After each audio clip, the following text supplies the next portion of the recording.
mute. And then can you hit mute your computer? Are we good? No.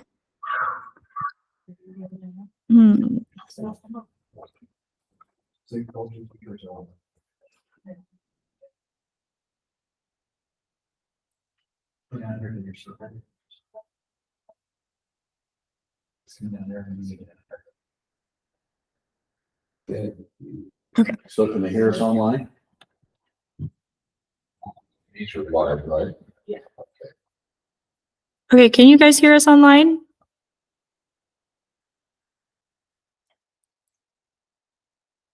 Yes. Okay, we should be good to go.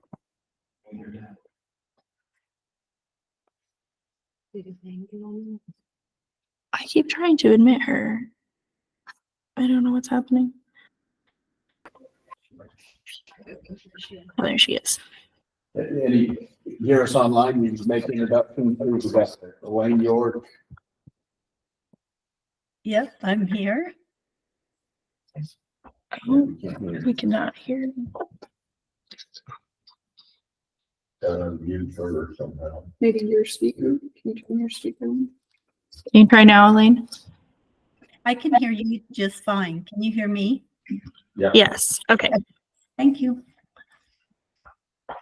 We have Elaine York and Layla online. Yes, I'm here. Perfect. Okay. You kind of got started with a little bit with the introduction of Kanab or Kane County, but we'll turn the time over to Michael. Great. Thank you very much. And my job is to talk about the Kanab Creek watershed, but as I mentioned before, I've managed the Water Conservancy district, have done that for about 27 years. And we have I guess the unique experience of having a lot of watersheds within our county.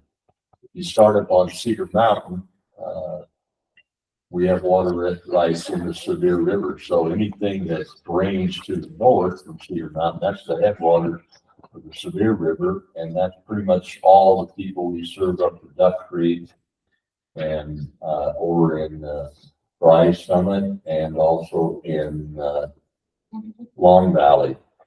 We also have permission to take water from there also into the town of Alton. It's supplementary water. Well, that's one. And then, of course, the Virgin River, and that's where Washington County gets their water, the majority of it, but there is some water that goes down into not Alton, but down into Orderville, Glendale, Mount Carmel area and on down there. So, of course, we're involved with Washington County with the construction of the Cove Reservoir. Hopefully that's going to move forward. We're in the EIS stage right now to complete that. That's been going on for a lot of years. We had a big win last year as the state legislature appropriated $9 million. We can use as part of our matching funds. The rest of that money will come from the Natural Resource Conservation Service in their 599 program, where they have a watershed program that's been around since the 1950s, and hopefully we'll be able to use those funds to complete the reservoir. The majority of the land has all been purchased for that project. Well, that's a big one for Washington County and Kane County, and we appreciate all the feelings we've got there and the work we've been able to do with Zach and Ron before him to get that project built. We also have the Kanab Creek drainage, and just fortunately a few years ago in 2023, we completed a hydrologic study of the entire Kanab Creek. And this study says Kanab Creek and Johnson Canyon. And so I'm going to talk a little bit about both of them. The reason we had Johnson Canyon, because the study, which we did before, there is a hydrologic connection between Johnson Canyon and Kanab Creek. So Johnson Canyon is about 13 miles east of here, and it goes north, up north, up into, back up into the Navajo sandstone proper. That's where we're getting the water from there, but it goes back up into those areas up in Mill Creek in that area. So we do get a lot of water from there, but that drains into the Colorado River. That goes down the Colorado River, whereas Kanab Creek, eventually it doesn't ever end up there. It dries up before it gets there. So we go through to Arizona, and it's pretty well gone. Think our pipeline's going to cross that. That crosses down out in Coconino County there, in Mojave County. So that pipeline from the Lake Bell Pipeline Project, that's the other project we're involved with, is the Lake Bell Pipeline Project with Washington County. We're actually not a part of it right now officially, but hopefully at some point in the future it will be. We're not experiencing the kind of growth that Washington County is, but it's very high. As I said, we started out about 18 or 20 years ago to start doing connections on Cedar Mountain, and then we did some down here in the Johnson Canyon area. We run our system out there in Johnson Canyon, and now we're east out into let's say West Park Ranch and New Korea, where we'll be building a system out there. And we also work with all of the water companies in the county, with Big Water System, Orderville, Mount Carmel, and now we actually deliver water to Alton. They run their own system, but we deliver water and sell to them on a wholesale basis. All right. So this study was done, as I said, a couple of years ago, and it's going to help us talk about the drainages and what's happening in Kanab Creek. As I mentioned, Kanab Creek, the majority of the usage in Kanab Creek starts out in Alton area, and you can see from this map, in the middle there is drainage we're going to discuss. The one to the east is, of course, the Johnson Canyon. Is that Johnson Canyon there? I can't read that. Yeah. So those are interconnected. We're going to talk mainly about Kanab Creek and how the water is used there. So I'll give a copy of this to who's ever involved at the state level of this hydrologic study. This was done by a geohydrologist by the name of Dao Yang, but we also hired the Laughlin Group, Bill Laughlin, and he's a geohydrologist, and his engineer, Derek Anderson, was the principal engineer on this study. As I say, it's a really extensive study of what's going on.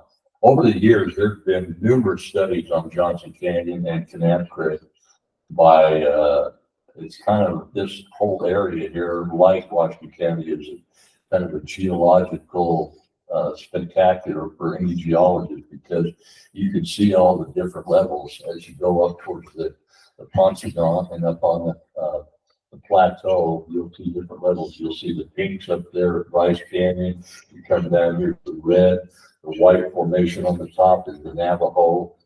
But there's two portions of the Navajo that we actually take the water from. One of them is the Lamp Point Tongue, and the other is the Tinny Canyon member of the Lamp Point Tongue. That's where most of the water comes. For Kanab Creek, besides what drains and comes down, which is not a lot of water throughout the year, it's kind of like, in a way, it's like the Virgin River. When we get a big flood, we got thousands of cubic feet per second coming down, but that goes right on through pretty much. We don't even try to put it in the reservoir till it clears. But we built this off-site reservoir here for the irrigators so that we can collect some of that water and then pump it during our slow when we don't have water, which is usually May and June. We usually get pretty good storms in July and August, but May and June are real dry. Since we put this reservoir in, we've been able to deliver a full allocation of water to the irrigation users every single year. So that's been a real benefit to the community. And also the outdoor watering, the secondary water system with 250 plus users also takes a lot of relief on the culinary system here. So anything we don't use, we put on with reservoir water or Kanab Creek water in the secondary system, that just reduces the impacts to the culinary system and vice versa. Our diversion for the irrigation is below where all the wells are. So Kanab City is getting all their water from wells just to the north of town. You'll see the water diversion there. There's just a little pond right in there that they take it from. It's all gravity flow. And then there's two wells just to the west of the diversion, and west and south of diversion where we pump those wells to. So it's a pretty good system. Those belong to the irrigation or to the Water Conservancy district, and we work cooperatively with the irrigation company to service those. All right, so the whole purpose of this study is probably like you guys do, Zach, which is to meet the future needs of and demands of water for Kane County and for our populated area. This is the most populated area on the south end of the county. We're just right on the border. As you came in, this is for people that are online, of course. We're just less than a mile away from Arizona, so we go into Arizona, and there's a little community down there called Fredonia. And just a point on that, Fredonia is almost a bedroom community for here. There are some industries down there. There used to be Kanab lumber. At one point, there was Energy Fuels Nuclear, which dealt with all of the uranium that's out on the Arizona Strip. Those two were mainly located in that area, but they count on the water from the Kanab Creek. So the state legislature back in, I can't remember what year it was, they actually passed a law that allowed Fredonia to take water out of Utah. So they're getting the majority of their water right back up here in what's called Water Canyon. They pull that water in and they deliver it to the people down there. So we have a close connection to our Fredonia neighbors, same people, same families, and we work together. Our churches are all connected, and so we work very closely with them. What we found is by putting this reservoir in and being able to deliver water in the summertime, that keeps the recharge back in the Kanab Creek at the lower end, where they actually get more water in the summertime than they do as they have in the past. So in other words, when it dried up and you got into summer and it went through that diversion, they didn't hardly get any recharge down, and that would get more recharge and we get quite a bit more. This fills up usually around April. It's full, and then the water goes by, it goes on down, and our people aren't using it up there, so they get water there. But there's always that argument about water, who's diverting and what time they're diverting, and so that's why this study was good. And the executive summary in this basically came out with the fact that we do have water. However, we've seen, if we look at some of the patterns over the last 30 years, definitely been a downturn in the amount of water, the amount of rain and precipitation that we get. So which one is that now? Yeah, let's look at that for a second. These are water, the amount of water. Let me see if I got that one right here.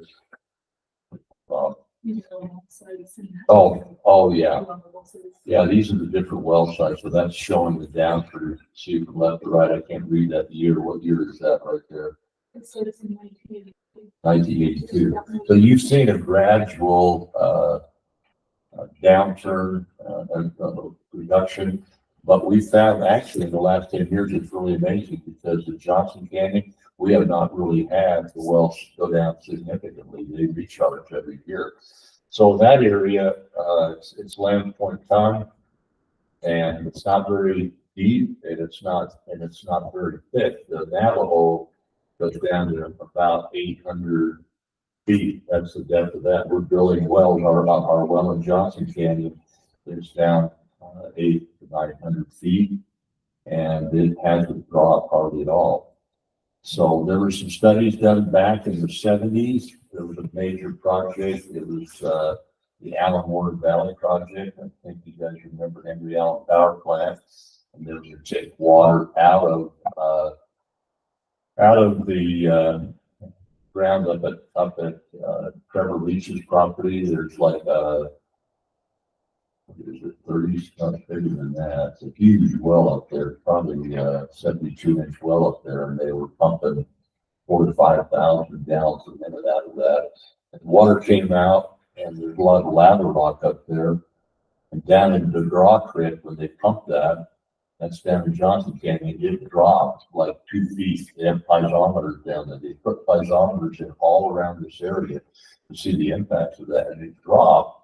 And it was funny because they started pumping that, and it came down the wash, and then when it hit the lava rock, it sunk in really fast, and the Draw Creek went right back up again. So we knew we were impacting that, and that was part of the reason that the Department of Interior, BLM, shut that project down, because of the alluvial valley floors and the fact that it was going to have an impact on our water rights in the valley. And I actually worked on that EIS a little bit in those days. It was done. I met with their geologist. His name was a guy named Chris Merchant. He worked for Utah International and Nevada Power, and they did some measurements on the age of the water, and some of it was 1,000 years old. They did some dating on it, so there's a lot of water in the Navajo sandstone. There's a lot in there, and that's probably an area that in the future we might tap that even more, but you don't know what the long-term effects would be of that either. Okay, so they did Sunrise Engineering in this executive summary and tried to talk about this, why it's important to do these hydrological studies. What came up was an issue here locally that we didn't really know how much water we have. So this study actually tells us that there is quite a bit of water in this area here. It's expensive to pump because it's down deeper. But if you're taking the water out of Lamb's Point Tongue and out of the Kenny Canyon member, it's pretty shallow water. It's really high quality water. It's about between 200 and 300 TDS. So we took it in one time on the rural water excursion. Ours one, the best water of the year. They trade that around and give it to one different person. We had to win it 1 year, so we put it on our website and get the best water in the state in that year. I don't know what it is now. Any questions at this point? Do you have any, just Yeah. a quick, I noticed down south in Arizona, right here, when they drill a lot of that water, the cattle won't even drink it. Do you have water quality, same thing? They do. They do. How do you determine where to drill? Because is it in the Navajo, or what creates that? You've got toxic water? You've got another formation right here. If you look to the south right here, these cliffs right here, Okay. it's called the Shinneron. And it's that darker material. There is water in it, but it's not as good a water, and it also has uranium in it. So it's you don't want to be drinking uranium water. Still on Colorado City, hardening that way. Yeah. So it's Shinneron. That's another one. I don't know. There's a few wells down. I have some wells in Arizona right over the border, and it's real high TDS. It's nasty. It had arsenic, and it had high sulfates in that water. I'm not sure what the reasoning was, but back in the 50s, there's a lot of wells drilled here, a lot of holes drilled, looking for uranium, and they found water, and it wasn't good water yet. So Farrell Keaton, he runs cows down south, and he was having cattle die, and he said they weren't sure what it was, but they'd have a few cattle die every year. They did some analysis, and they had a buildup of sulfates in their system. So we actually gave them a connection, a water connection, a meter, and never had a problem again. That was about 10 years ago, and it just saved their life because it's so much better water than what we've got here. I don't know what the future is for Shinnecock. This talks a little bit about the potential for water in Shinnecock. I'm not as positive about that, but it's good just because of what you mentioned there, Ed. A good point on that. So in the Kanab Creek, the recharge from precipitation is anywhere from 24,732,000 acre feet. The Johnson Canyon is anywhere from 19,700 to 23,000. So the total recharge from precipitation, recharge from springs, and then recharge from unconsumed irrigation water somewhere between 26,500 and 33,850 for Kanab Creek and 20,450. And so we have about 40,000 to 58,000 in the two drainages of recharge each year. And we're only taking out about 16 to 17,000, but then most of that is agricultural use. So there is a potential to what's happened all over the state of Utah, that agricultural water would be used for culinary water in the future. That's what's happened all over the Wasatch Front. You're seeing it happen here too. I hate to see that happen because it takes away some of the history of the people here. And right now, those that are locals, raised here, born here, they don't want to see it happen either. They want to continue to see agriculture. So you've got that issue. Upper Navajo, as I said, Upper Navajo sandstone, Lamp Point tongue, aquifers are the principal source of groundwater in the study area. Groundwater could be developed in Shinnecock.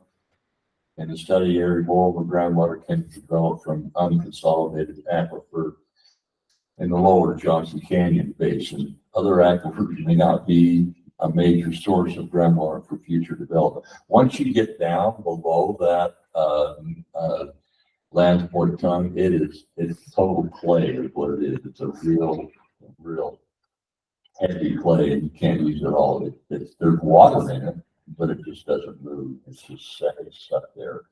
So that's probably the extent of the water up here. And again, they tap pretty much a lot of the water, but they haven't gone into the Navajo proper. A little bit on a couple of the wells that got into Navajo. So we'll see how that happens. Yeah, let's see. One of the studies found that recharge to aquifers in the study area may decrease with time due to climate change. However, it's not easy to estimate the impact of climate change in the near future.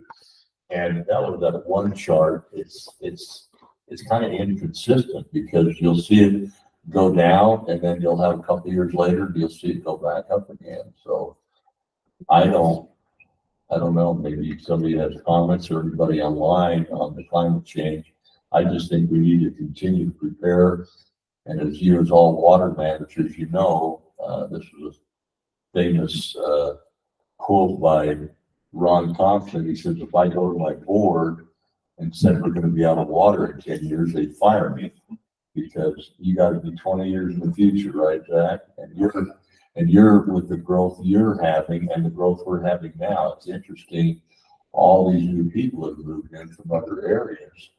Of course, we have that same thing. They want to be the last one to build their house here, but they're real concerned about water because they come from an area where water is pretty ubiquitous, where they had it, you know, whether it's the coast, wherever they can make water out of seawater. We can't do that, but they come here and then they're concerned. But if we do have enough water, that means we've got to do two things at the same time. We've got to conserve what we have, but we've got to plan for the future too. The old saying is that everybody drinks from a well that they didn't dig, right? And so we're doing that for people. The wells that our ancestors dug and the things that they did are the reason we have water.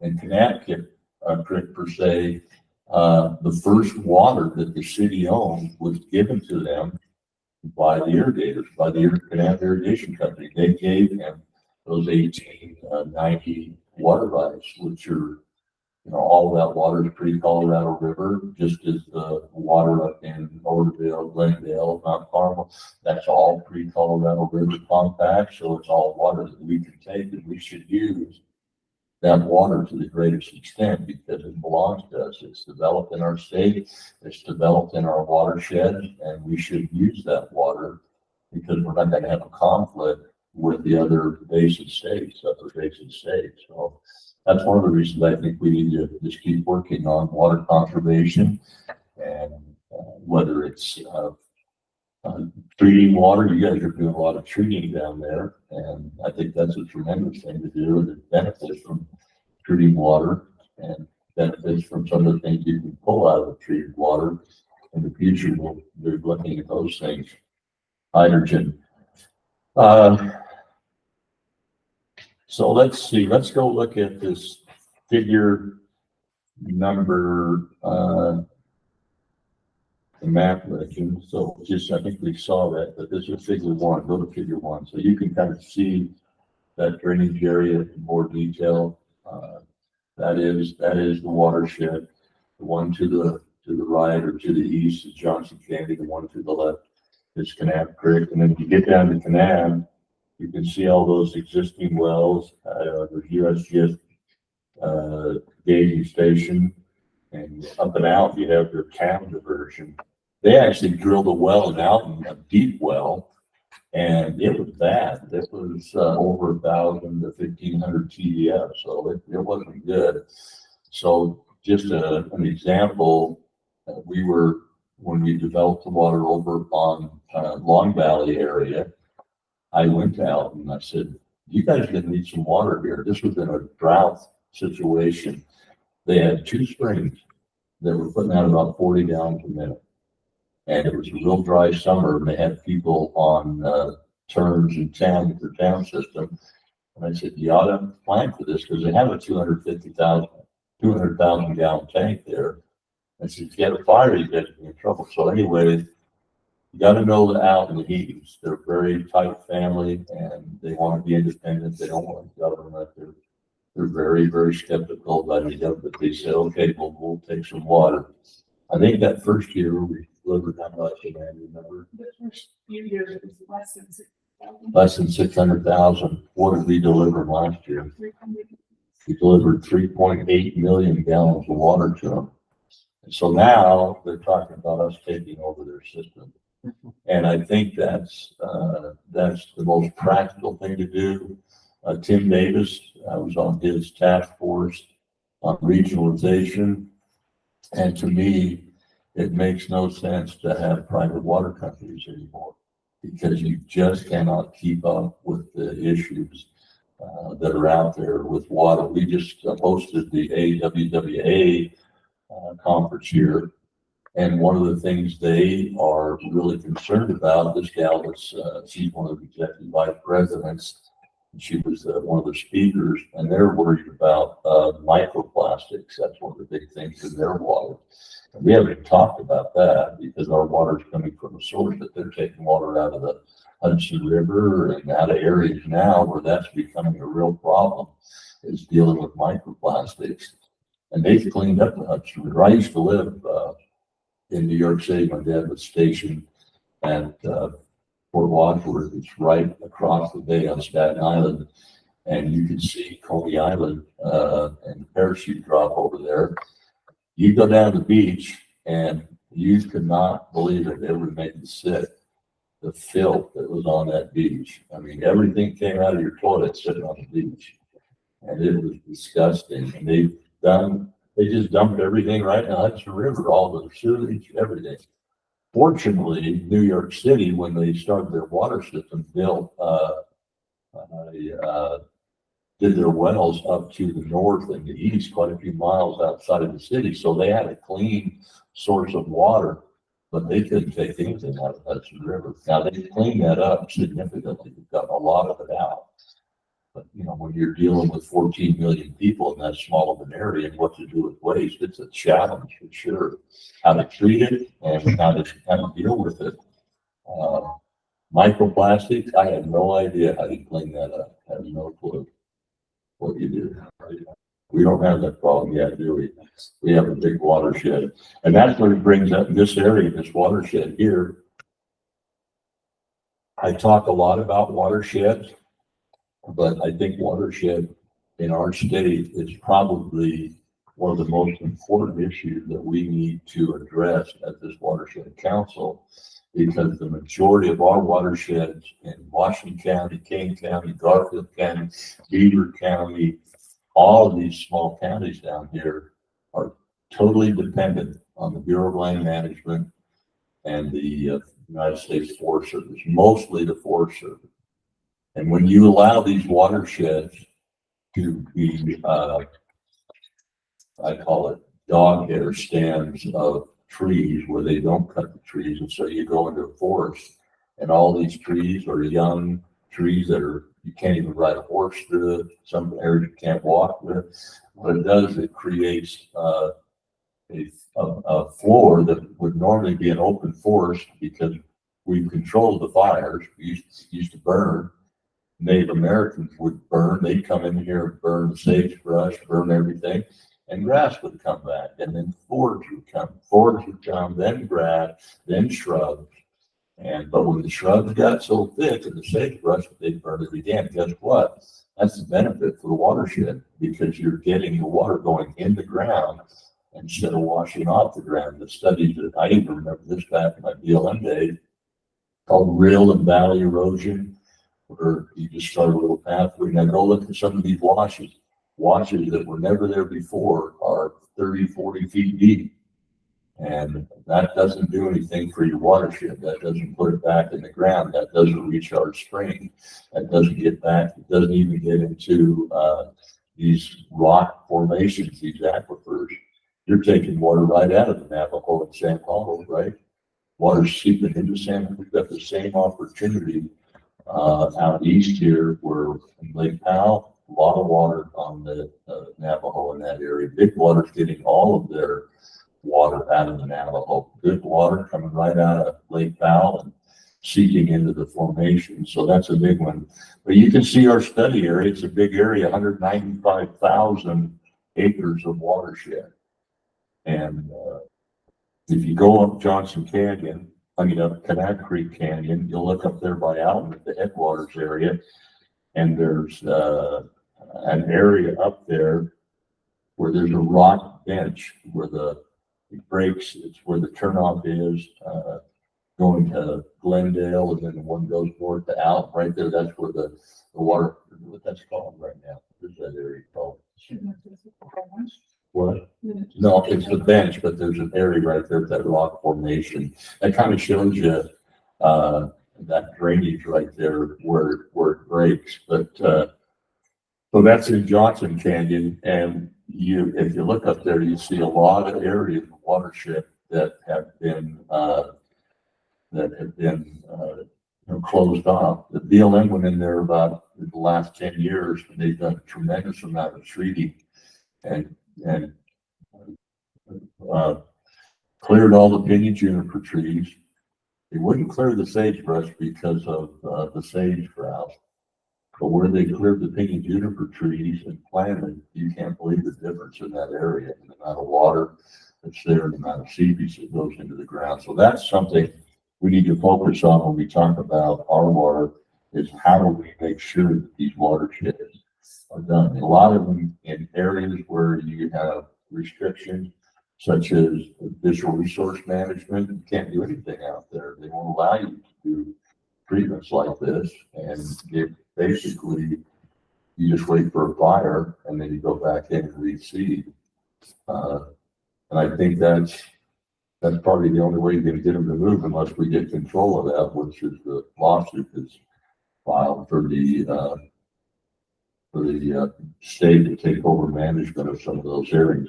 And I think that's probably the area exactly we've got the most standing on, because we are dependent. We own the water in the state of Utah. That's one good thing when we became a state. The water was given to us, except for a few Federal Reserve water rights. And of course, the Wild Scenic River issues come in where that affects us now. But Federal Reserve water rights. There are very few Federal Reserve water rights out there. And so we own the water, and if we own the water, then we have a right to determine how that water, where that water comes from, and how it is infiltrates into the land and goes into the springs and seep and drainages. And if the people that are managing that are not doing it properly, I think we have the standing to go in and say, you guys aren't doing the job, we need to do it. Now, interestingly, there's some Midwestern states that have actually taken over the responsibility of the Forest Service land and actually manage them under state agencies. So that's happening. So, let's see. Down Kanab City. Any questions at this point? I'm kind of going through this study, and you have the study, so all of the information is here, but it's kind of a hit and miss on it. What's our next one here, Amanda? I think I got it as. Yeah. Okay, that's the, yeah. That's just showing study. Oh, that's the study area and the divisions there, and shows the different types of sedimentary rock, et cetera, in that area. Okay, I'm going to go to figure 3 then. This is a hydrological study here, and it shows all the gating stations and where the water is in this area. And you can see that again, to the east, you got the Virgin River drainage, and then Kanab Creek, and then Johnson Creek, and then that's the other one, Puri River. So that was the other part of Kanab, or Kane County, is we also have the Puri River drainage, which is part of the Colorado River. So we're in that. So we're in Severe River, Virgin River, Kanab Creek, Johnson Creek, and also the Colorado River drainage. So we're in all those different areas. It makes it interesting. This next one here shows the geological strategic. How do you pronounce it? I think anyway, I can't pronounce it. You know what it is? Geological. It's the strategies. You're showing the different strategies. Go look down there at Navajo sandstone in the Jurassic. On the left-hand side, you go down and notice that below that, that's the lower and middle area. It's the lower area of the Jurassic Formation. Look what's right below that. Guinea Canyon Tongue and Lamb Point Tongue.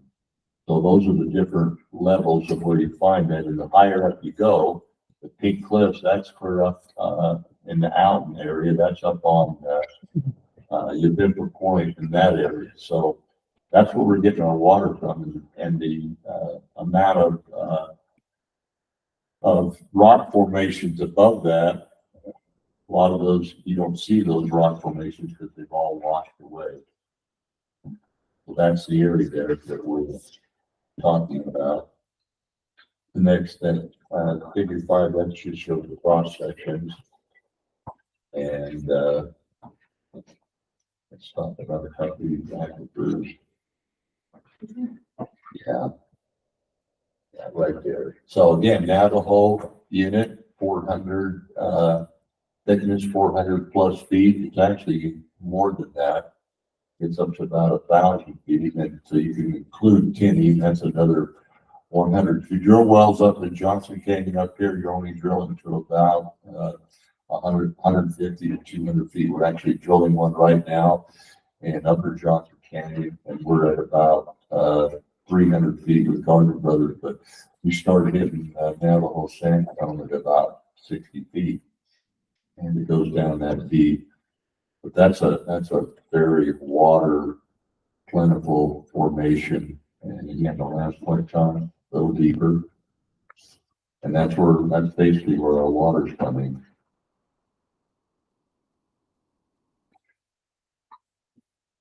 There's been, as I said, there's been numerous studies.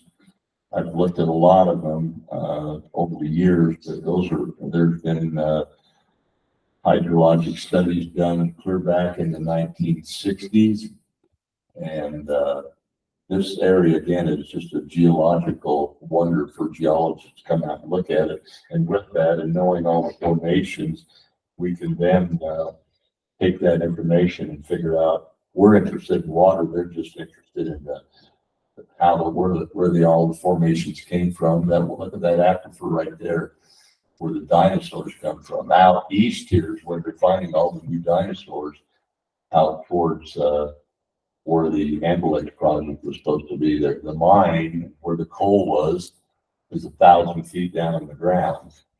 And there's about 1,000 feet of overburden over the top of it. But when you get down at that depth, you've got coal formations that are 30, 40 feet tall. So that's where you come in and you use the mining, the longwall mining. It's very, very inexpensive, and in that area, people don't want to burn coal anymore. But that's the end of it. That's why all these companies, Amblex and the other companies, Utah National, others that wanted to come in and get coal, it was because of that longwall, how cheap it is. It's very cheap to mine. It's low sulfur, high BTU, and hold on low moisture. Interestingly, China has built power plants once a month or once every 2 months, and we took a trip on the Yangtze River on the Viking River cruises, my wife and I did, and up and down the river, you were seeing coal ash going one way and coal going the other way up and down the river, because they use the coal ash for building. They take that and they make cement out of it. It's so weird because you go down this river and they've taken all the people before the Gorges Dam, all the people that lived in that area, they just evacuated them all, took them all out. You can see the water going out, and all these towns and buildings were being covered up. But the coal barges were going up and down the river. So they're still building them. We shut them down, and you ought to take some action to say, don't continue to build those if it's really what's causing global warming. Okay, let's see, Amanda. I don't think we did either. We have numerous USGS sites in this area, engaging stations, both on the Kanab Creek, of course, on the Virgin River, and we have the data for all of that. Look on figure number 9, okay? And figure 9, you can see, if you look at levels A, F, and G, generally fluctuated around the average. That's the average amount of moisture. Then you go to groundwater levels in B, they were trending downward, total 20-foot decrease until about 2006. And then you can see it trending upward. That's in B. If you look at groundwater levels in C, they were generally trending downward, and water level at the well dropped to the lowest level in recent years. The total water level drop was 7.5 feet during the observation period. Then you look at, have you seen all those? Or we done? Oh, you can. Why did we start going up? Like, did they stop pumping it last, or?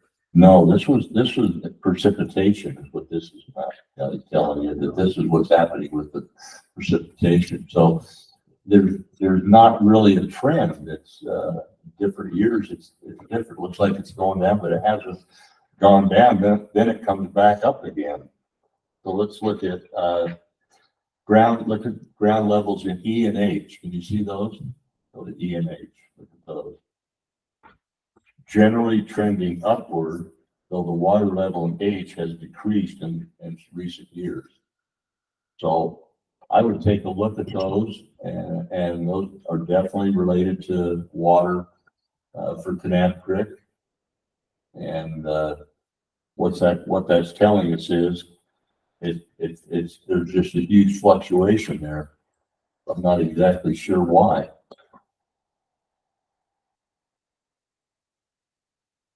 Figure 10, go to figure 10 if you would, Amanda. Okay, so in figure 10, that indicates that the annual precipitation at Alton and Kanab weather station has been more often below average since 1999. So you get the information from figures 9 and 10. It suggests the following. The groundwater levels in A, F, and G generally do not have much correlation with precipitation data. These 3 wells may be installed in the unconsolidated deposit where not many wells derive water. The water level fluctuations may be due to the effect of precipitation and evapotranspiration. So that's another one that's questionable. Then you look at the water levels in B, they don't correlate well with precipitation. This may be installed in the upper Navajo. So you got all these wells and you got all these studies, but it doesn't really correlate what's happening on a yearly basis with precipitation. What I've seen is you could have precipitation a good year, but it might take 2 years before you actually see that result in higher well water. But generally, those shallower wells in the Lamb's Point Tongue, they come up pretty rapidly when you get rain. You can tell when they come up because I can measure with a meter. I can tell how much. One of those ones would drop it down and it send a charge back up. I can tell where the water level is, and so it's much better for me to on my wells in Johnson Canyon and the others that are up there, which is that you have about twice as much water irrigation in Johnson as we do here in Kanab, and they're interrelated. So the pumping over there affects the water here in Kanab, and pumping here affects the water over there.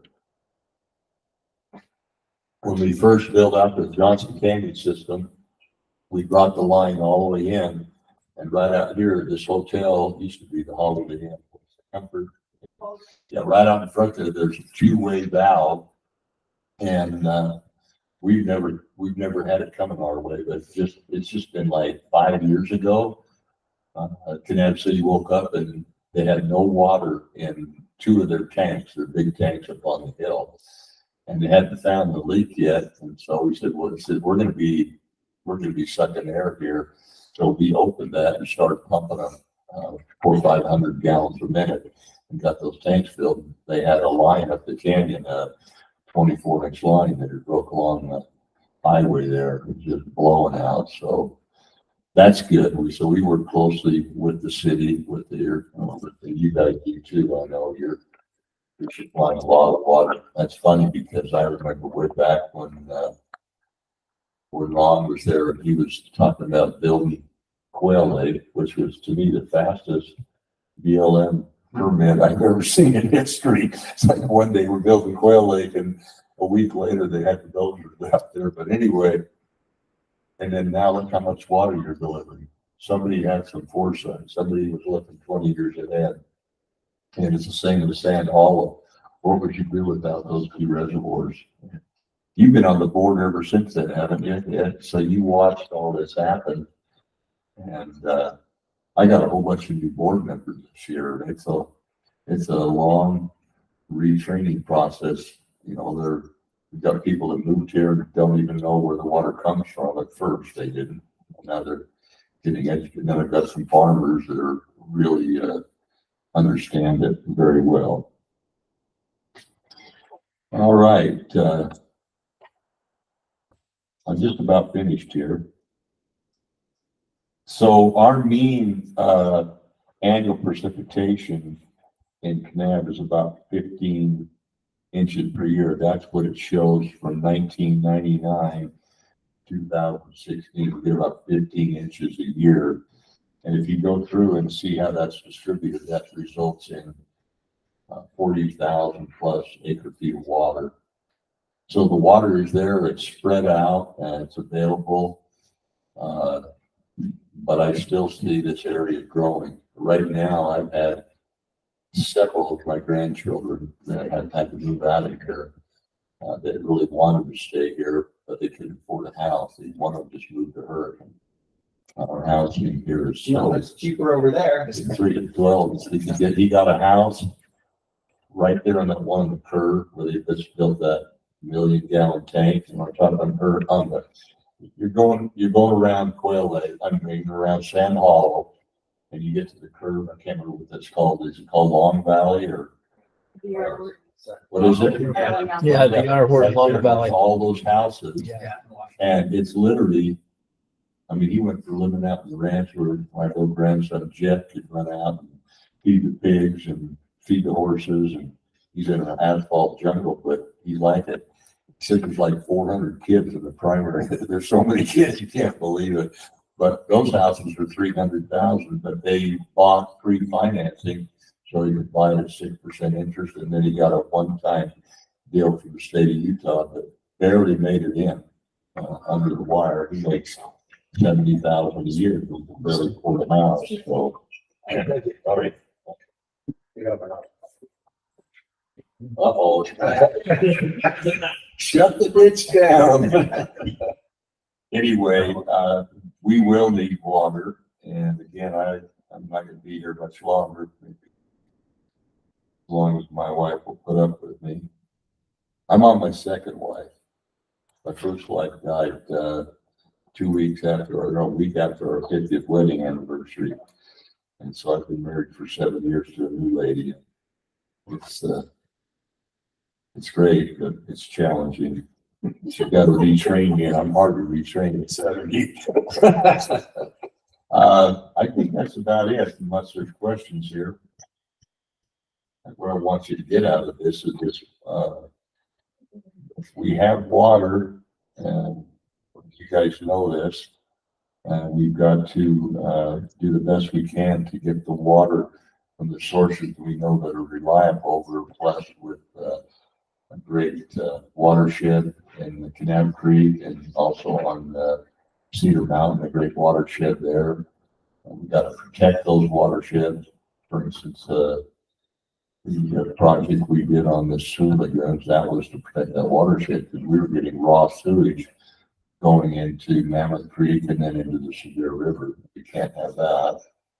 And we had an incident here recently where one of the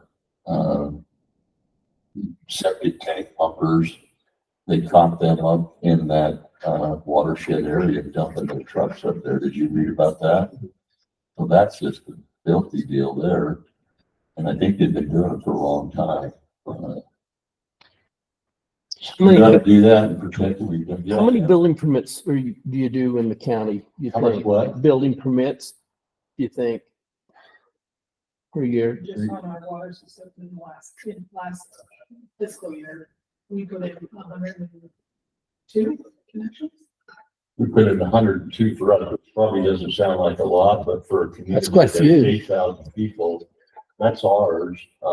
And that's not in the city. The city had their own. That's between both of our systems. Yeah. So even that one down here, it's 102. So if you went to Kanab right now, so you see a whole bunch of apartments being built along the highway there. That's a company called the Zittings. Yeah.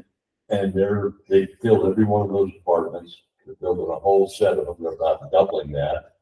So they'll be building more. And then you've got another subdivision called Torrey Canyon. And he's a guy out of Salt Lake, and he's selling those houses for like 820,000. 820,000. No One one, bed, 2 bath. Yeah. we can't, yeah. Yeah. That's crazy. I mean, they're really high I flat. don't know how many sell it. But then if you came in here, this is where our golf course is gonna be, and we got outbid by, the company over in your area. What's the one called? What's it called? Does it? Yeah, Desert Color, building 600 units here, most of which will be vacation rental type places. Right here, Right there. right where you're doing the work right there. Yep, that was gonna be a golf course, so David McClay Kid Golf Course, world-class golf course, and shut that down. They haven't fed the water district like twice as much money for that land. It's settled land, right? Yeah, it's You're gonna die, so, yeah, we lost it because we couldn't come up with all the money. And the original developer, he went in, got all the building permits, and then just sold it out. He didn't stick with it, just put a package together, got the permits, and then sold it to this company. Now they're starting right now. But that will have a big impact on our reservoir here with all those vacation rentals. There are a few both affordable housing. I'm not sure what it's gonna be, but It's based affordable on housing for the people that work in it. So So what do all the people in the apartments do here? I think they're all move-in people or retired people there's another one going just east of town here. It's actually not east of town, it's in town, but on the eastern edge, and it's all 55 and older. And it's several hundred. 500, I heard that. So there's 500, there's 600, there's I think that's 300. Yeah, we're gonna need more water. Jane, you gotta quit selling houses then, don't you? Are you still doing real estate? I am. Yeah. Well, you're contributing to the problem. And I don't know how you fix it. Again, you just have to, in our job, we have to plan for it, right? That's what we can do. We plan for it to make sure we have clean water. I like this regionalization. I like the fact that we're figuring out ways. One of the things I think that we have to look at is treatment on site. With some of these new types of treatment, these systems, you can actually treat it, and that would do a lot too, especially for outdoor water, if there's any outdoor water. You have landscaping rules, right? Right. So your sewer comes out here, what do you do with the wastewater? Evaporating. Evaporate out? We actually have a study, I got a grant for a study, we're looking at that for treatment. It could be treated to drinking water standards, and we could put it in this reservoir or secondary. I don't really want to, I want to treat it pretty high level because you got a lot of people using this reservoir. It's not very big, but that would be a significant amount of water there. What about church wells? Are they just on the individual wells? They're no, they've got a grant from Obama, not Obama, but the Biden money. They got that ARPA money. They're putting in a system there. They upgraded their system, and that was before Tim Davis got involved with the regionalization, because I don't think that would have passed, because we would surely been willing to work with them too. They're right next to West Park Ranch. So yeah, Churchwell, West Park Ranch, and New Korea, all within a mile or so of each other. And those could have been combined, and we just drilled a new well up there. They're right in Navajo, and it's good water. They go down about 800 feet, and really good water. And so what we've been doing is going in and building at least a 200,000 gallon tank, cement tank. It's just, you can build 100,000, but 200,000 doesn't cost twice as much. It costs like, a third more or whatever. So we built those within a few years. And West Park Ranch is growing Yeah. more than it's ever. Right next to West Park Ranch, where we took over their system, there's a place called No Man's Land. I almost never seen a lot of it. Probably 70 lots? There's 109. 109 lots. They're not even on a water system. Crazy. And then there's Powell Springs, and they've got their own water system, but the guy that owns that, he's kind of a doomsday guy. It's his third house. He said he sees it one weekend. Yeah. So do you have any ranches or farms or whatever that they actually haul water for drinking? Okay. Most of the farms, all the farms are pretty much in Johnson Canyon, or right in here, or Glendale, or Porterdale. You don't have like cabins where they just have a little, like, up where Brian had, there's a couple of cabins up there. So we know Dave Clark. Dave Clark has a little thing where Oh, he fills it yeah. up, drives it up, fills the tank at his house. Yeah, Northport still has it. In fact, Steve Neeleman, you know Steve? His brother's the one that started JetBlue, so he's a really wealthy guy. He's partnered with Kevin McLeod, Kevin. Yeah. So Kevin McLeod is building the new visitor center. That's what's going to really explode this area here, because they'll have all people coming staying on this side of the park. It will take a lot of pressure off of Springdale in that area. So the land value has already gone up in anticipation of that. But they're actually on their own private system. Yeah. I don't know what's going to happen there, but there are a lot of people on their system are not real happy about how it's being done. But pretty much a lot of the areas we took over on Cedar Mountain were exactly what he said. You got tanks sitting out there, water truck filled up, came up and filled up your tank. That's how it was. Those are all gone now. Those are gone. So what we saw during COVID was just a huge number of people got out of the cities, mainly Las Vegas, because most of the people up there are Las Vegas, got up there and said, "We got water, we got Wi-Fi, got electricity. Why am I living in Las Vegas? I can do my job right here." And all hooked up there permanently. So now we have a lot more people in there. And then what the other thing we've seen is that the cabins are used more now as vacation rentals, and so we're getting a lot more people living up there or renting these things out, which we still haven't seen a big increase in our water use though. And I think it's that pay for every drop you get, and as the more you use, the more cost you type thing. That's been a big deal. And they got a fire. We put all the hydrants out, so they got a really good fire department up there now. The insurance rates have gone down. We just, our people just killed up a project to expand Kanab fire department. You only have to have 20% or 25% of the people, voting people be against it, and you can't do it. That's weird because 25% of the people that voted in the last election, we've got that many people from other places that have come in and shut the whole thing down. So now we don't have a fire department. We don't have a contract with Kanab City. We don't have a paid fire department. You basically, your rate's going to be a 10 if you can get insurance. That was crazy. What's the population of Kanab City, would you say? I'll bet it's pushing 7,000 now. And it used to be in 1975, it was 1,500. Really? Yeah. That's when I came here permanently. So I married a gal from her dad's from Kanab. My great grandfather helped settle Kanab. He was a Coleman. He was on the census in 18 something, one of the first censuses. But then he went down to Arizona. What was it?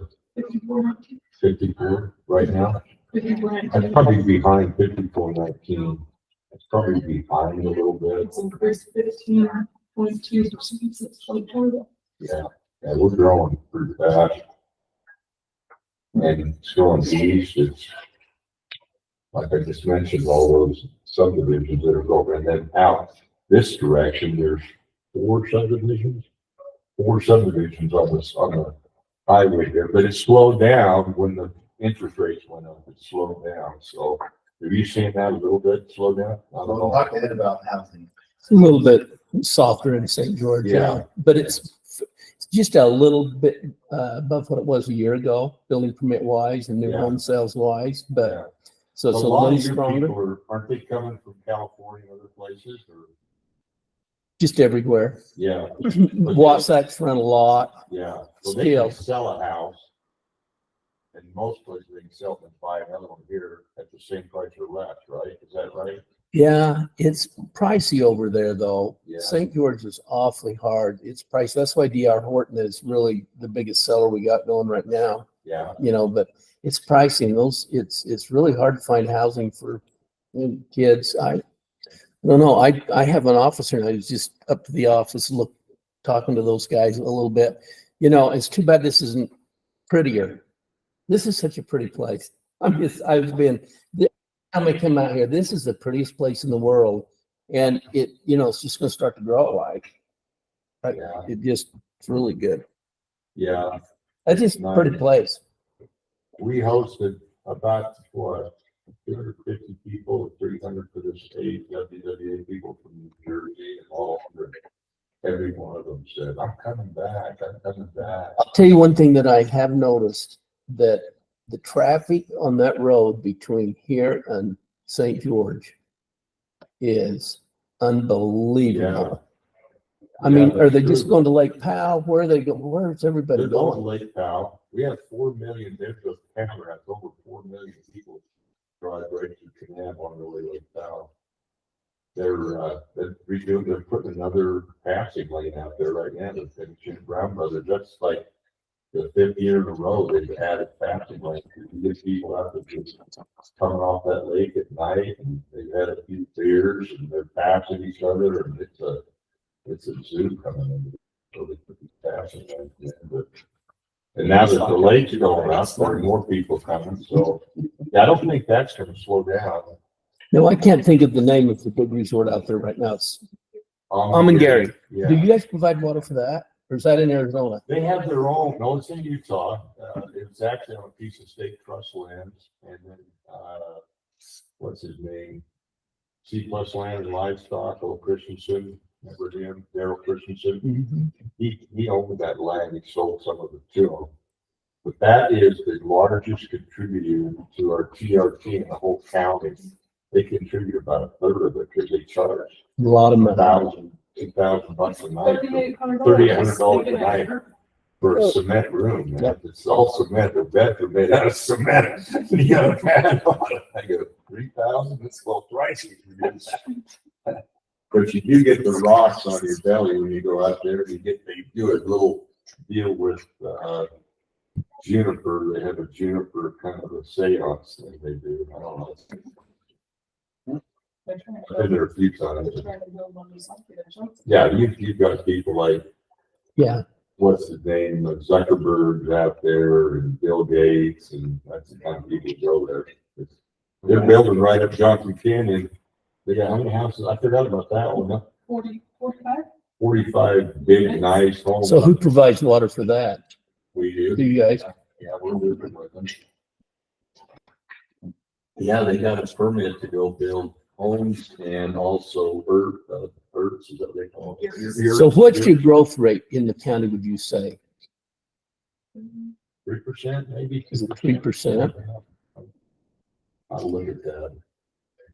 I just know a lot of people at the grocery store, I don't know.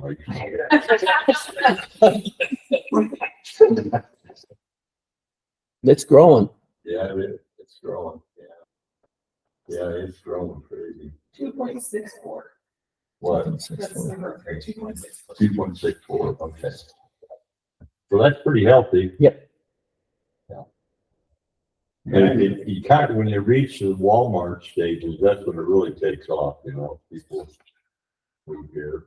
Got a really good hospital, we've got a, you know, but it's growing. You've seen some of the results of that. People that don't want it to grow now. That's kind of gone.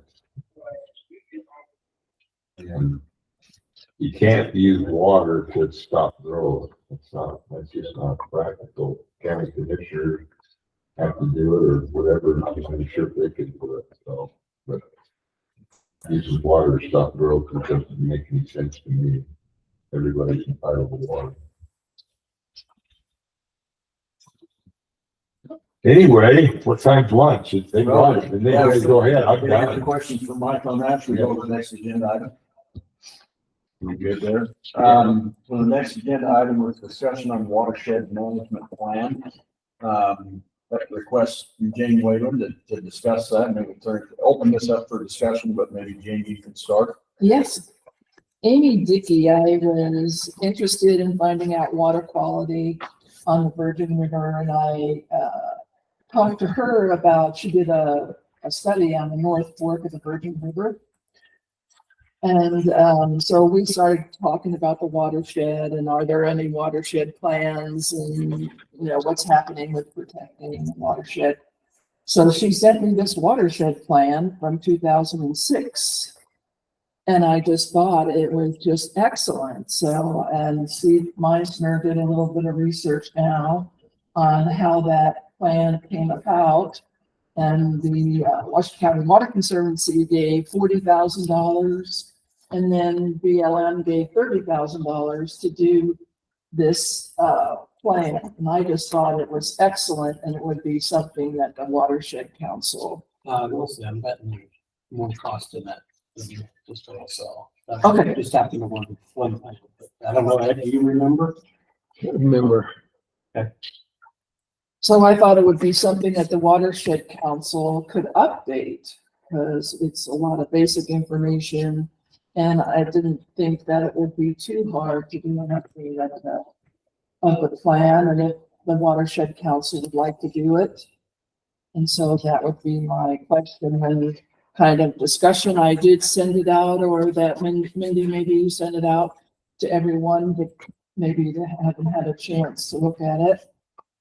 But what we'll do is just everybody would get together, and then if there's common problems, common solutions, and have more dialogue and bring all the stakeholders together, which is good. We all depend on each other for a healthy watershed.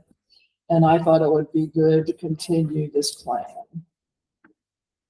And I wondered what the council would think about the Watershed Council taking up an update on the plan. If anybody had any comments on that? What sections do you think needs to be updated from that?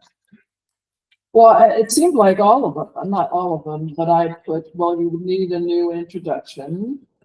Section 2, overview of the Virgin River watershed, that's already done. Recommended activities and management practices on key issues and concerns by watershed planning areas.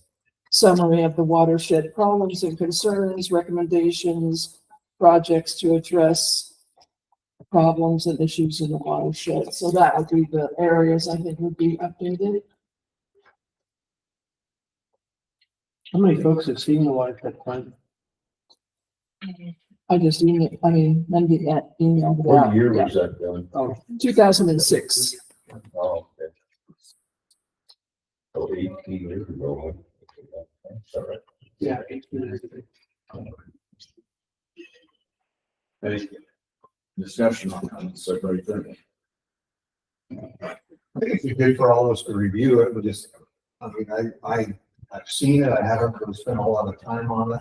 18 years does seem like a long time, but on the other hand, we probably have now, or the same problem we had 18 years ago. Has enough changed? I think the reason we did it back then is we were in the middle of the Indian lawsuit settlement, coming to the conclusion of it. Kind of part of it. I guess I'm with Scott. I kind of like to look at it and understand, because I know they probably talk about cameras. And so I wouldn't mind spending some time with it, seeing what areas we might want to update. Was this done by a consultant then? Tetra Tech did it. No, From are they? the stakeholders of the states, the Kane County, it's National Forest, Bureau of Land Management, Natural Resource Conservation. Anyway, there was a lot of entities that were contributors to that. There have been a lot of changes in developments throughout the watershed. Were they contributors as in funds, or were they just making comments? Well, it's an invited representatives from several other stakeholder groups to participate in the developing of the Virgin River watershed management. And so this expanded group became known as the Virgin River Watershed Advisory Committee. So I'm taking that. Maybe Ed, you can weigh in on that. I'm taking that as that's who helped put that Well, together. back in, if you recall, Zach, part of our issue was with threatened and endangered species Right. that we were trying to deal with in 2006 that dovetailed into the Indian lawsuit settlement. Yeah. And so the reason that plan was done is for all of the species that we were trying to make sure that we weren't going to get listed, I suspect would be. Okay. That makes sense. Mm-hmm.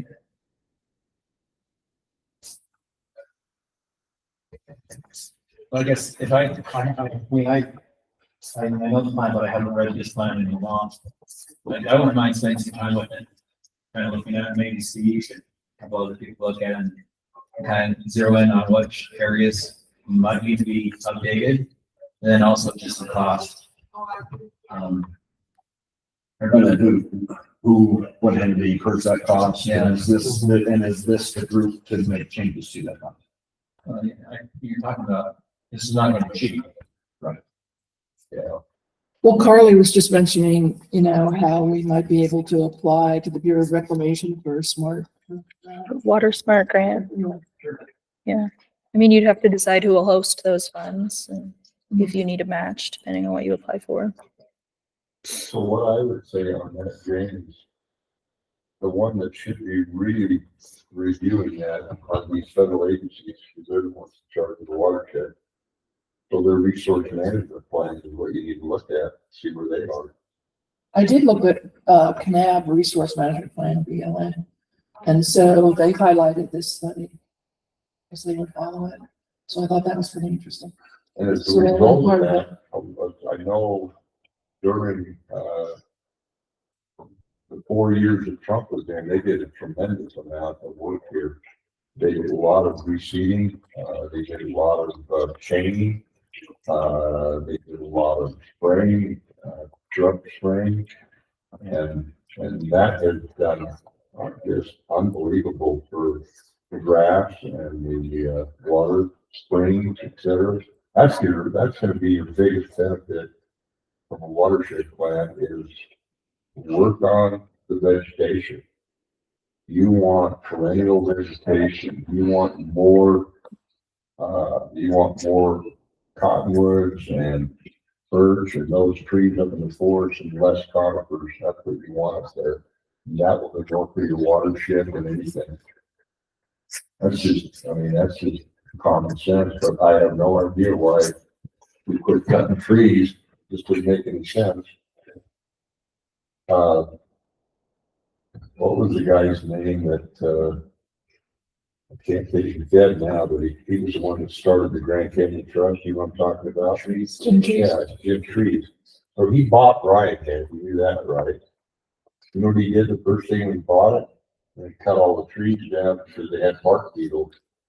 But then the Southern Utah Wilderness Alliance sued the Dixie National Forest, so they couldn't cut any trees until the bark beetles, this is coming right from the Forest Supervisor, I've got about tape, till the bark beetles had flown twice and the whole mountain died, everything, all those trees all died from that. Instead of going in and getting rid of the bark beetles, doing some management of the forest before it either burned up or died from bark beetles. It just doesn't make any sense. So that's the one I feel like you need to work on, is you need to work on the agencies and say, you know, when you create wilderness areas and you create national monuments and you don't allow for any natural management of the forest, you destroy watershed for the people of Utah and you take their water. It flows on down the river, down into mud flats is what I call it. So that's where the efforts need to be. So with regard to this, agenda item, Well, if you don't mind, I wouldn't mind spending some time looking at it, kind of diving into it, maybe bring it back at another time. Okay. Just so I can kind of get my head wrapped around it, but that's. So Ed, what was the purpose of that document to begin with? I mean, in my mind, the management plan, we are identifying issues in the watershed and they get with some suggestions, but does the Well, plan have and I can't, enforceable action I items? can't remember all of the, you know, you're asking me to recall everything that's going on back then, but if you remember, it's when we had issues with the wild scenic rivers, we had all kinds of issues going on with the Army Corps, as an example, on what constituted their jurisdiction. That was even back then. Was a dry wash involved? Was everything going on? You know, and so in Washington County, of course, you go right into the Forest Service, you go into the Forest and BLM. It was just all of those issues coming together. We're trying to get some projects done and making sure that there was a study and that everybody was on board as far as the agencies as to what was going on. I mean, you have to remember that Indian lawsuit settlement was huge in a lot of regards because it would have affected the main stem of the Virgin. Remember, And that's really what created that whole thing. And that's why we would have done the study at the time, just so that everybody understood what our watershed was, what we're trying to get accomplished, on and on. And really, like Mike says, for me, you can always do studies, but it doesn't create water. You know what I mean? The studies don't really create water. So we just need to know what we're paying for going forward on the studies. What are we after, for sure? So if you haven't really read that study to detail that, really, what do we need to do? What are we after? Yeah, I'm just wondering what the real intent of the study was. I mean, you identified the issues, you come up with some potential solutions, but do the federal agencies buy off on that study, and are they bound by that study? No. No. So is it more just an advisory? Well, Advisory. it's fine, but we had to get some things. You recall, we had the in-stream flow that was different than we'd ever done before.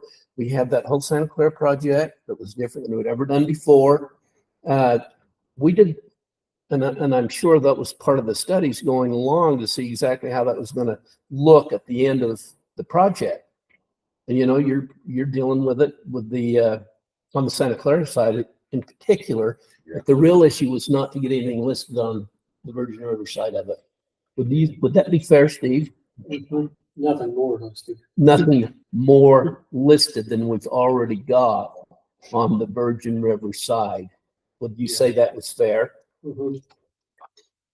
But one of the things that you've got now, though, and why, as y'all know, NEPA and Slipknot both have requirements in there that say that your management plan must be consistent to the greatest extent possible with local, state, county plans. So you've got all of these management resource plans throughout the state, each individual county.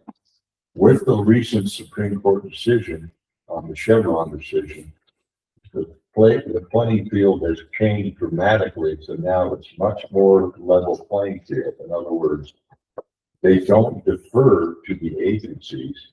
We go into court on an equal footing with the agencies to prove our position that, hey, you guys aren't managing these watersheds correctly, and we can show you why. You got invasive species. You've got our biggest one is Russian olive, and of course the other one. But you've got invasive species in here. You've got dog hair stands of trees. You're killing out all of the deciduous trees, and in fact, you know, these big, huge areas of poplar, the employees and the other ones. I mean, that's the largest single living organism in the world. All those big stands of forest are all interconnected because they're all vegetated regrowth. And so we need to figure that out. We just let those things die out because they've all been encroached on by pine. And again, naturally, you'd have these things get real thick. You'd have a lightning strike and they all burn down. And what comes up first? Those ones where the roots are in the ground, the deciduous ones come up and they're growing, and the trees all die. Yet you have to have some conifers come up a bit, but they've stopped that. We spend millions and millions, billions of dollars fighting fires now. And we've been really good at that. They cost a lot of money, but it's a whole lot better to manage the forest, get the roads back, get some open areas in there. I did that for 20 years, fought forest fires. You go in and build a 3-lane section, and most of those fires, they creep along the ground. If you can stop it, it's done. Now you get these big nasty fires and crown fires, and they're shooting embers 4 miles away, and you got over here. Well, look what's happened. We came the other day here. This whole valley was full of smoke from fires from Southern California. Do you guys get that over there? It's terrible. And then people complain about, oh, our atmosphere, you know, got bad air. one day of breathing those fires, I read the other day in Salt Lake is like smoking 3 packs of cigarettes if you breathe that all day long, and it's fired. So we're not managing a watershed, and we are not requiring the federal government to manage the watershed. They are managing for things that don't help the watershed. It doesn't make any sense. And I think that's where we've got an opportunity now. If we come in with a plan, a watershed plan, and we work together and say, this is what you have to do to stop these fires and to stop the fires are the worst. If you see those up in Salt Lake, build all these subdivisions up there, and then the fire burns up above them. The next year, their basements are all full of mud, you know. What happened? Well, they managed the forest. That's what happened. So we have a motion on this one. We table this one now. My motion is, I'll make a motion. My motion is that we just table it till the next meeting to give everybody a chance to kind of look into it and come back with specific ideas on what we'd like to update. Okay. And also if anybody had any ideas in regard. Okay, we have a motion. Do we have a second? I'll second. Second, all in favor? Aye. Any opposed? Motion carries. Item number 4, just other items. Any other things we want to bring up before we move on to item 5? I have something. The State Watershed Council has asked if you guys will present at their next meeting on January 14th, which will actually be held here in this room, because Mike Noel invited them down. So I just wanted to get that on your radars. Maybe think about what you want them to know about the area. You can go over what activities you've done, the tour you took.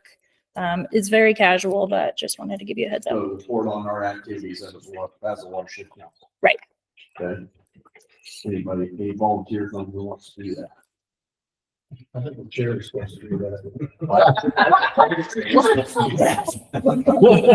What was the date for? January 14th at 9 a.m. Now, are we, I can't remember, the last meeting, are we reporting on that meeting at all on January? Is that our time to go talk or what? We're not doing anything yet. We're King County, isn't it? Not Kane County, just the Watershed Council. But Okay. do you Well, want I'm time on the Watershed agenda? Council. Right. Yeah. Okay. So we don't have to report, we don't have to give any presentation, correct?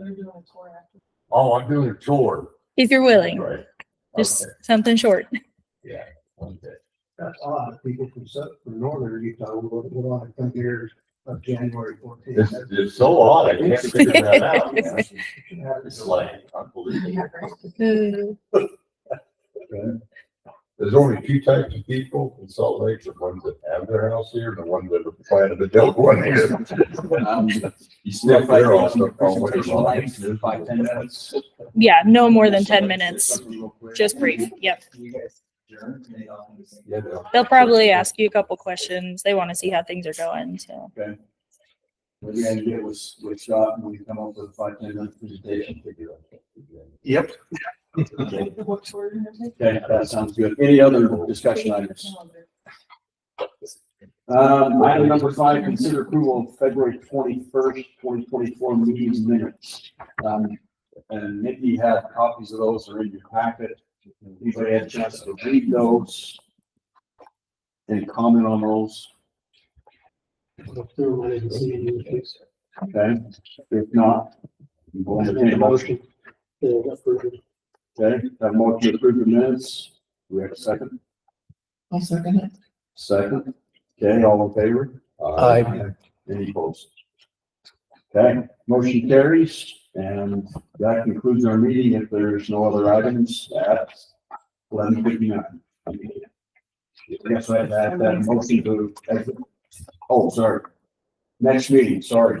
Next, when do we want to have our next meeting?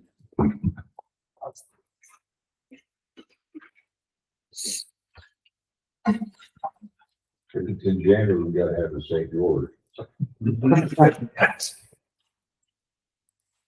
to do it before the end of the year? Do we want to go in January? It's for January. January, February. Okay. What day of the week typically the best? Wednesday, Thursday, like we been doing? And where do we want to hold it? How about the 30th? I can just at the Water District office. January 30th at the Water District office. 1 o'clock or do a lunch or? What was for the guys? That would be nice. Yeah, sure. What time is morning or afternoon? Guys? Either way, not that far from the go. And it's gonna be January, so it's gonna be nice over here, right? In the afternoon, it'll be a little bit warmer than in the morning. Yes, whatever you want. Hopefully catch it on hurricane north Yeah. wind. That's all right. Are you buying your first lunch, right? I guess so. I can buy it, you can buy this. We should afford to take it away. That's something. Meet at noon and have lunch and have a meeting, okay? Okay, January 30th at noon at the Water District office in Washington County. Okay. Motion to adjourn. We're done at 12:01. The boxes that are sticking